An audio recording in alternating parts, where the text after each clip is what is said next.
ಮುಸಲ್ಮಾನರನ್ನು ಕೇವಲ ರಾಜಕೀಯ ಲಾಭಕ್ಕಾಗಿ ಬಳಸಿಕೊಳ್ಳುತ್ತಿರುವ ಕಾಂಗ್ರೆಸ್ ಪಕ್ಷ ಯಾವುದೇ ಅಧಿಕಾರವನ್ನು ನೀಡದೆ ಅನ್ಯಾಯ ಮಾಡುತ್ತಿದೆ ಎಂದು ಕೊಡಗು ಜಿಲ್ಲಾ ಜಾತ್ಯತೀತ ಜನತಾ ದಳದ ಅಲ್ಪಸಂಖ್ಯಾತರ ಘಟಕದ ಜಿಲ್ಲಾಧ್ಯಕ್ಷ ಕೆಜಿ ಜಾಶೀರ್ ಟೀಕಿಸಿದ್ದಾರೆ. ನಗರದಲ್ಲಿ ಸುದ್ದಿಗೋಷ್ಠಿಯಲ್ಲಿ ಮಾತನಾಡಿದ ಅವರು, ಜಿಲ್ಲೆಯಲ್ಲಿ ಬದಲಾವಣೆ ತರಬೇಕು ಎಂಬ ಉದ್ದೇಶದಿಂದ ಮುಸಲ್ಮಾನ ಸಮುದಾಯದವರು ಒಗ್ಗೂಡಿ 99% ಕಾಂಗ್ರೆಸ್ಗೆ ಮತ ಹಾಕಿ 2 ಶಾಸಕರನ್ನು ಗೆಲ್ಲಿಸಿದ್ದಾರೆ.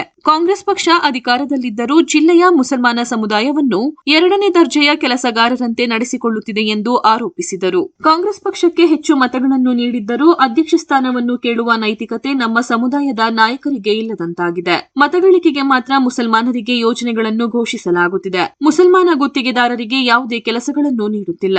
ಮುಸಲ್ಮಾನರಲ್ಲಿ 5% ಮಂದಿ ಮಾತ್ರ ಕಾಂಗ್ರೆಸ್ ಪಕ್ಷದ ಮುಖಂಡರಾಗಿ ಗುರುತಿಸಿಕೊಂಡರೆ 99% ಮಂದಿ ಮತದಾರರಿದ್ದಾರೆ. ಆದರೂ ಸಮುದಾಯದ ಅಭಿವೃದ್ಧಿಗೆ ಅನುದಾನ ತರುವ ಕೆಲಸ ಕಾಂಗ್ರೆಸ್ ನಾಯಕರಿಂದ ಆಗುತ್ತಿಲ್ಲ. ಅತಿ ಹೆಚ್ಚು ಮುಸಲ್ಮಾನರೇ ವಾಸಿಸುವ ಪ್ರದೇಶಗಳ ರಸ್ತೆಗಳ ಅಭಿವೃದ್ಧಿಯೂ ಮರೀಚಿಕೆಯಾಗಿದೆ ಎಂದು ಅಸಮಾಧಾನ ವ್ಯಕ್ತಪಡಿಸಿದರು. ಪ್ರಶ್ನೆಯೊಂದಕ್ಕೆ ಉತ್ತರಿಸಿದ ಕೆಜಿ ಜಾಶೀರ್ ರವರು, ಜೆಡಿಎಸ್ ಪಕ್ಷದಲ್ಲಿ ಯುವಕ ಸಂಖ್ಯೆ ಹೆಚ್ಚು ಇದ್ದು ಪಕ್ಷ ಸಂಘಟನೆಗಾಗಿ ಮುಂದಿನ ದಿನಗಳಲ್ಲಿ ನಿಖಿಲ್ ಕುಮಾರಸ್ವಾಮಿಯವರ ನೇತೃತ್ವದಲ್ಲಿ ಸಭೆ ನಡೆಸಲಾಗುವುದು.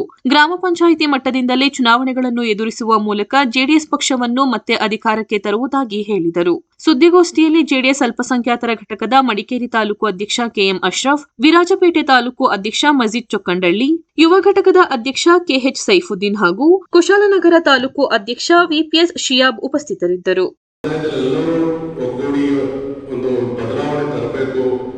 ಬಿಜೆಪಿಯೇತರ ಶಾಸಕರನ್ನ ಆಯ್ಕೆ ಮಾಡಬೇಕು ಅಂತ ಇರೋ ಉದ್ದೇಶದಿಂದ ಸಮುದಾಯದ 99% ಭಾಗ ಕೂಡ ಕಾಂಗ್ರೆಸ್ನ ಕಾರ್ಯಕರ್ತರು ಅಲ್ಲದಿದ್ರೂ ಕೂಡ ಅವರಿಗೆ ಮತ ಹಾಕಿ ನಾವೇನು ಜಿಲ್ಲೆಯಲ್ಲಿ ಅವರ ಗೆಲ್ಲುವಲ್ಲಿ ಪ್ರಮುಖ ಪಾತ್ರವನ್ನು ವಹಿಸಿದ್ದೇವೆ. ಅಲ್ಪಸಂಖ್ಯಾತರು ಪ್ರಮುಖವಾಗಿ ಯಾವುದೇ ಒಂದು ಇತರ ಸಮುದಾಯಕ್ಕೆ ಹೋಲಿಸಿದ್ರೆ 99% ಭಾಗ ಇಡೀ ರಾಜ್ಯದಲ್ಲಿ ಯಾವ್ದಾದ್ರು ಒಂದು ಸಮುದಾಯ ಕಾಂಗ್ರೆಸ್ ಪಕ್ಷಕ್ಕೆ ಮತ ಹಾಕಿದೆ ಅಂತ ಹೇಳಿದ್ರೆ ಅದು ಮುಸ್ಲಿಂ ಸಮುದಾಯ ಅಂತ ಹೇಳಬಹುದು.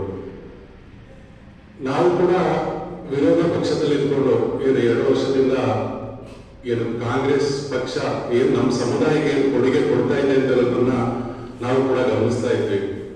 ನಮ್ಮದು ಕೂಡ ಏನೋ ಒಂದು ಆತ್ಮವಿಶ್ವಾಸ ಇತ್ತು, ಏನೋ ನಮ್ಮ ಸಮುದಾಯ ತುಂಬಾ ವೇಗವಾಗಿ ಮುನ್ನೆಲೆಗೆ ಬರ್ಬೋದು, ಏನೋ ನಮ್ಮ ಜ್ವಲಂತ ಸಮಸ್ಯೆಗಳಿಂದ ಹೊರ ಬರ್ಬೋದು ಅಂತ ಇರೋ ನಿರೀಕ್ಷೆ ಕೂಡ ನಮ್ಮಲ್ಲಿ ಇತ್ತು. ಆದ್ರೆ 2 ವರ್ಷದಿಂದ ನಾವು ನೋಡೋದಿಗೆ ಕೊಡಗಿನಲ್ಲಿ ಇರಬೇಕು ಅಂತ ಹೇಳಿದ್ರೆ ಇತ್ತೀಚೆಗೆ 1 ವಾರದಿಂದ ನಾವು ಕೂಡ ಒಂದು ತಮ್ಮ ಪತ್ರಿಕೆ ಮುಖಾಂತರ ನೋಡಿದ್ವಿ, ಏನೋ ವಕ್ಫ್ ಬೋರ್ಡ್ನ ಅಧ್ಯಕ್ಷ ಸ್ಥಾನಕ್ಕೋಸ್ಕರ ಪೈಪೋಟಿ ರೆಸಾರ್ಟ್ ರಾಜಕೀಯ ಕೂಡ ನಡೀತಾ ಇರೋದು. 2 ಭಾಗಗಳು ಮಾಡಿ ಯಾವುದೋ ಒಂದು ವಿರಾಜಪೇಟೆ ಭಾಗದಲ್ಲೊಂದು, ನಾಪಕ್ಲಿ ಭಾಗದಲ್ಲೊಂದು, ಮಡಿಕೇರಿ ಭಾಗದಲ್ಲೊಂದು ಏನೋ ವಕ್ಫ್ ಬೋರ್ಡ್ನ ಅಧ್ಯಕ್ಷ ಸ್ಥಾನಕ್ಕೋಸ್ಕರ ತುಂಬಾ ಪೈಪೋಟಿ ನಡೀತಾ ಇದೆ. ಆದ್ರೆ ನಾವು ಗಮನಗೊಂಡಾಗ ವಕ್ಫ್ ಬೋರ್ಡ್ ಕೊಡಗಿನಲ್ಲಿ ಒಂದು ಜಮಾಯತ್ನ ಅಧ್ಯಕ್ಷರನ್ನು ಬದಲಾವಣೆ ಮಾಡುವಂತಹ ಒಂದು ಅಧಿಕಾರ ಕೂಡ ವಕ್ಫ್ ಬೋರ್ಡ್ಗೆ ಇಲ್ಲ. ಮುಸ್ಲಿಂ ಸಮುದಾಯದ ಒಂದು ಜ್ವಲಂತ ಸಮಸ್ಯೆಗೆ ಏನಾದ್ರು ಪರಿಹಾರ ನೀಡುವಂತ ಹೇಳಿದ್ರೆ ವಕ್ಫ್ ಬೋರ್ಡ್ ಇಂದ ಸಾಧ್ಯ ಇಲ್ಲ. ವಕ್ಫ್ ಬೋರ್ಡ್ ಅಂತಂದ್ರೆ ಮುಸ್ಲಿಂ ಆಸ್ತಿಗಳನ್ನ ಸಂರಕ್ಷಣೆ ಮಾಡ್ತಾ ಇರುವಂತದ್ದು ಮತ್ತೆ ಶೈಕ್ಷಣಿಕವಾಗಿ ಲೋನ್ ಆ ತರ ಏನೋ ಒಂದು ಮಾಡುವ ಉದ್ದೇಶ ಹೊರತು ವಕ್ಫ್ ಬೋರ್ಡ್ ಇಂದ ನಮ್ಮ ಸಮುದಾಯದ ಏಳಿಗೆ ಸಾಧ್ಯವಿಲ್ಲ ಕೊಡಗಿನಲ್ಲಂತೂ. ಯಾಕಂತಂದ್ರೆ ವಕ್ಫ್ ಬೋರ್ಡ್ನ ಅಧೀನದಲ್ಲಿ ಬರುವಂತಹ ಮಸೀದಿಗಳಾಗಿ ದರ್ಗಾಗಳಾಗಿ ಕೊಡಗಿನಲ್ಲಿ ತೀರಾ ಕಡಿಮೆ, ಬೆಳವಣಿಗೆ ಅಷ್ಟೇ ಇರೋದು. ಆದ್ರೆ ಇಲ್ಲಿ ಏನ್ ಮಾಡ್ತಾ ಇದ್ದಾರೆ ಅಂತ ಹೇಳಿದ್ರೆ ಅತಿ ಹೆಚ್ಚು ಮತಗಳನ್ನ ಪಡ್ಕೊಂಡ ಶಾಸಕರು ಏನೋ ನಮಗೆ MLC ನೀಡಬಹುದು ಅಥವಾ ರಾಜ್ಯ ನಿಗಮ ಮಂಡಳಿಯಲ್ಲಿ ಒಂದು ಸದಸ್ಯ ಸ್ಥಾನನೋ ಅಧ್ಯಕ್ಷ ಸ್ಥಾನನೋ ಏನೋ ಒಂದು ನೀಡಬಹುದು ಅಂತ ಇರುವ ನಿರೀಕ್ಷೆಯಲ್ಲಿ ಏನಾಗಿದೆ ಅಂತ ಹೇಳಿದ್ರೆ ವಕ್ಫ್ ಬೋರ್ಡ್ ಅಧ್ಯಕ್ಷ ಸ್ಥಾನ ನಮ್ಮ ಸಮುದಾಯಕ್ಕೆ ಎಸೆಯಲಾಗಿದೆ. ಅದನ್ನ ಇಟ್ಕೊಂಡು ನಮ್ಮ ಸಮುದಾಯದವರು ಹೊಡೆದಾಡ್ಕೊಳ್ತಾ ಇದ್ದಾರೆ. ಏನೋ ಕಾಂಗ್ರೆಸ್ನವರು ಏನೋ ದೊಡ್ಡದಾಗಿ ಕೊಟ್ಬಿಟ್ರು ವಕ್ಫ್ ಅಂತ ಹೇಳಿದ್ರೆ ಇದೊಂದು ಹಾಸ್ಯಾಸ್ಪದ ನಾಚಿಕೆಗಳು ಕೂಡ. ಏನೋ ನಮ್ಮ ಸಮುದಾಯ ಏನೋ ಇನ್ನೂ ಕೂಡ ಗುಲಾಮಗಿರಿಯಲ್ಲಿ ಇದ್ದಾರೆ. 79 ವರ್ಷ ಸ್ವಾತಂತ್ರ್ಯ ಸಿಕ್ಕಿದ್ಮೇಲೂ ಕೂಡ ನಮ್ಮ ಸಮುದಾಯ ಏನಾಗ್ತದೆ ಯಾರೋ ಹೇಳಿದ ಮಾತಿಗೆ ಓಡಾಡ್ತಾ ಇದ್ದಾರೆ. ಇನ್ನೂ ಕೂಡ ಅವರ ಮತ ಏನು ಸಂದಾಯ ಆಗಿದೆ ಅದನ್ನ ನಾವು ಗಿವ್ ಅಂಡ್ ಟೇಕ್ ಪಾಲಿಸಿ ಮಾಡಬೇಕು. ಯಾವುದು ನಮ್ಮ ಸಮುದಾಯದಲ್ಲಿ ಕಾಂಗ್ರೆಸ್ನಲ್ಲಿ ಏನೋ ನಾಯಕರುಗಳಿದ್ದಾರೆ, ಯಾರು ಕೂಡ ತೊಟ್ಟಿ ಬಿಚ್ತಾ ಇಲ್ಲ. ಯಾವುದೇ ಮುಸ್ಲಿಂ ಸಮುದಾಯಕ್ಕೆ ಆಗುವ ಬೇಕಾದಂತಹ ಏನೋ ಈಗ ರಸ್ತೆಗಳಾಗಿರ್ಬೋದು, ಈಗ ಮುಸ್ಲಿಂ ಸಮುದಾಯ ಅತಿ ಹೆಚ್ಚು ಇರುವಂತಹ ಗ್ರಾಮಗಳಿದೆ. ಹಾಲುಗುದ್ದ ಗ್ರಾಮ ಇದೆ, ಕೊಂಡಂಗೇರಿ, ಎಮ್ಮೆಮಾಡು, ಇತರ ಗ್ರಾಮಗಳಿಗೆ ಒಂದು ಏನೋ ರಸ್ತೆಗಳಾಗಲಿ, ಏನು ಮೂಲಸೌಕರ್ಯಗಳಾಗಿ, ಒಂದು ಆಸ್ಪತ್ರೆ ಆಗಲಿ, ಇತರ ಯಾವುದೇ ಒಂದು ಬೇಡಿಕೆಯನ್ನ ಮುಂದಿಡದೆ ಶಾಸಕರ ವಿರುದ್ಧ ಮಾತಾಡಲೇಬಾರ್ದು ಅಂತ ಒಂದು ಏನು ನಿರ್ಣಯ ಮಾಡಿದ್ದಾರೆ ನಮ್ಮ ಸಮುದಾಯದವರು. ಏನ್ ಹೇಳಿದ್ರು ಕೂಡ ಅದನ್ನ ಕೇಳಿಸಷ್ಟೇ ಸೀಮಿತರಾಗಿದ್ದಾರೆ. ಯಾಕಂದ್ರೆ ಯಾರು ಮಾತಾಡ್ತಾರೆ ಎಲ್ಲ ಗಮನಿಸ್ತಾ ಇದ್ದಾರೆ. ಈ ವರ್ಕಿಂಗ್ ಬೋರ್ಡ್ ಇಂಟೆಕ್ಕೆ ಹೋಗೋದು ಬಿಟ್ಟು ಯಾವ್ದಾದ್ರು ಫಂಡ್ ತಗೊಳ್ಳೋದಾಗ್ಲಿ. ಈಗ ಏನಾಗ್ತಿದೆ ಅಂದ್ರೆ ಮೈನಾರಿಟಿ ಕಾಲನಿ ಡೆವಲಪ್ಮೆಂಟ್ ಅಂತ ಫಂಡ್ ಇದೆ, ಇದು KRDL ಅಂದ್ರಲ್ಲಿ ಬರುತ್ತೆ. ಇದೆಲ್ಲ ಎರಡು ಶಾಸಕರು ಏನ್ ಮಾಡ್ತಾ ಇದಾರೆ ಅಂದ್ರೆ ರಸ್ತೆಗಳ ಅಭಿವೃದ್ಧಿ 100 ಮೀಟರ್ ರಸ್ತೆಗೆ 10 ಲಕ್ಷ ರೂಪಾಯಿ ಸ್ಯಾಂಕ್ಷನ್ ಮಾಡ್ತಿದ್ದಾರೆ. 10 ಲಕ್ಷ ವೆಚ್ಚದಲ್ಲಿ 200 ಮೀಟರ್ ರಸ್ತೆ ಆಗ್ಬೇಕು. ಆಕ್ಚುಲಿ ಅದು ಕೂಡ ನಡೀತಾ ಇಲ್ಲ. ಈ ಫಂಡ್ ತಗೊಂಡ್ಬಂದು ನಾವೇನೋ ಅಭಿವೃದ್ಧಿ ಮಾಡ್ತಾ ಇದೀವಿ ಅಂತ ಅದನ್ನ ತೋರಿಸ್ತಾ ಇದ್ದಾರೆ. ಈ ಗ್ಯಾರಂಟಿ ಹಣದಿಂದ ಈ ಶಾಸಕರ ಏನು ಸರ್ಕಾರದ ಬೊಕ್ಕಸದಲ್ಲಿ ಹಣ ಇಲ್ಲ ಡೆವಲಪ್ಮೆಂಟ್ಗೆ. ಈಗ ನಾವು ಮಾಡುವಂತ ರಸ್ತೆಗಳಿರ್ಬೋದು, ಈಗ ವಿಲಾಸಪೇಟೆ ಟು ಮಡಿಕೇರಿ ರಸ್ತೆಗಳು ಡೈಲಿ ಕೂಡ ಇಬ್ಬರು MLA ಓಡಾಡುವಂತ ರಸ್ತೆ, 2 ತಾಲೂಕುಗಳನ್ನ ಸಂಪರ್ಕಿಸುವಂತ ರಸ್ತೆ. ಹೆಚ್ಚು ಕಮ್ಮಿ ದಿನನಿತ್ಯ 30 ರಿಂದ 40 ಆಂಬುಲೆನ್ಸ್ಗಳು ಪಾಸ್ ಆಗುತ್ತೆ. ಅದನ್ನು ಕೂಡ ಹೇಗಿದ್ರೆ ಶಾಸಕರು ಓಡಾಡಿದ್ರು ಕೂಡ ದೊಡ್ಡ ದೊಡ್ಡ ಹೊಂಡಗಳಾಗಿದ್ರು ಕೂಡ ಅದನ್ನ ಸರಿಪಡಿಸಬೇಕು ಅಂತ ಇರೋ ಉದ್ದೇಶ ಇಲ್ಲ.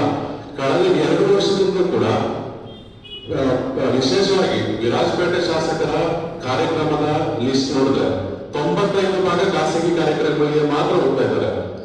ಕಾಮಗಾರಿಯಲ್ಲಿ ಸರ್ಕಾರ 1000 ಕೋಟಿ ತಂದಿವಿ, ಕ್ಷೇತ್ರಕ್ಕೆ 1000 ಕೋಟಿ ತಂದಿದ್ದೀವಿ. 1000 ಕೋಟಿ ಏನ್ ಮಾಡಿದಾದ್ರೂ ಬೇಕಲ್ಲ, ಏನು ಕಾಣುವಂತ ಅಭಿವೃದ್ಧಿ ಏನಿದೆ? ಅವರು ರಾಜ್ಯ ರಾಜಕಾರಣದಲ್ಲಿ ತೊಡಗಿದ್ದಾರೆ. ಇಲ್ಲಿ ಯಾರು ಕೂಡ ಅವರ ವಿರುದ್ಧ ಮಾತಾಡಬಾರದು. ಏನೋ 10% ಮತವನ್ನ ನೀಡಿದಂತ ಸಮುದಾಯದ ಓಲೈಕೆಯಲ್ಲಿ ತೊಡಗಿದ್ದಾರೆ. ಮುಸಲ್ಮಾನ ನಾಯಕರನ್ನ ಅವರ ಹತ್ರಕ್ಕೂ ಕರ್ಕೊಳ್ತಾ ಇಲ್ಲ. ಇದು ನಮ್ಮ ಆಪಾದನೆ. ಮುಸಲ್ಮಾನ ನಾಯಕ ಏನ್ ಮಾಡ್ತಾರೆ, ಇಡೀ ಸಮುದಾಯದೊಳಗೆ ಇಲ್ಲಿ ಬಲಿ ಕೊಡ್ತಾ ಇದ್ದಾರೆ. ಪ್ರಶ್ನೆ ಮಾಡುವಾಗೆ ಇಲ್ಲ, ಕೇಳುವಾಗೆ ಇಲ್ಲ. ಕೇಳಿದವರು ಏನೋ ಸಮುದಾಯದಿಂದ ಬೇರೆ ಇಟ್ಟು ಕಾಣುವಂತ ರೀತಿ. ಈಗ ಮೊನ್ನೆ ದಿನ ಶಾಸಕರು ಏನ್ ಮಾಡ್ತಾರೆ ಅಂತಂದ್ರೆ ಹಾಲೋದನ್ನ ಗ್ರಾಮ ಪಂಚಾಯತಿಗೆ ಭೇಟಿ ನೀಡ್ತಾರೆ.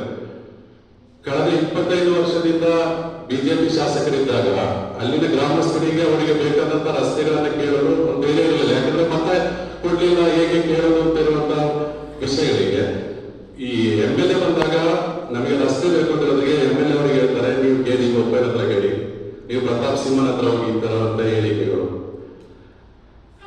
ಇಂಥ ಪುರಾಣಕಾಲದ ಮಾತುಗಳಿದೆಯಲ್ಲ, ಇದು ಜಿಲ್ಲೆಯ ಅಲ್ಪಸಂಖ್ಯಾತರು ಮುಸಲ್ಮಾನರು ಗಮನಿಸ್ತಾ ಇದ್ದಾರೆ.